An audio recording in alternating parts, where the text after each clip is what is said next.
This is not the way former Philippine First Lady Imelda Marcos is used to campaigning, mourning the death of one of her supporters, a victim of political violence.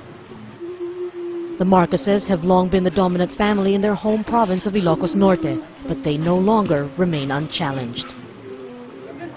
Still, 80-year-old Imelda remains popular with many Filipinos, and since returning to the country from exile in 1991, she's run for public office several times, winning a seat in Congress in 1995 despite being the other half of a deposed dictatorship, with almost 1,000 corruption cases filed against her.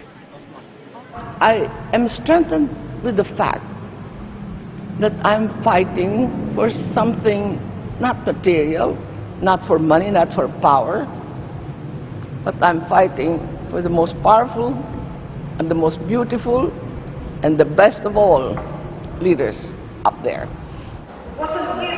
And so to fulfill what she says is a higher calling, Imelda is running again, this time as a representative of her late husband's home province, relying on continued interest in the Marcoses to get her elected.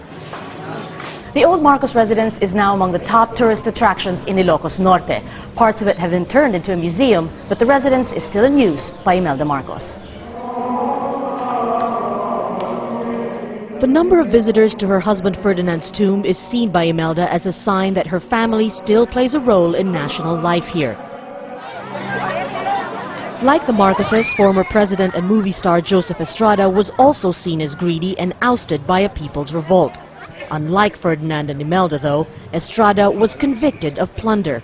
Pardoned by his successor, he is now running for the presidency again. Despite not seeming to take the campaign seriously, surveys say he is still one of the more popular choices. These people were embracing back in politics, the Marcoses, Joseph Estrada. They have stolen from us, from our coffers. Yet, why do Filipinos welcome them, especially now into national politics again? So that's very disturbing. The honored guest, Imelda crowns the next village queen. Most Filipinos are disillusioned with the country's current state of affairs, and she reminds many here of simpler times.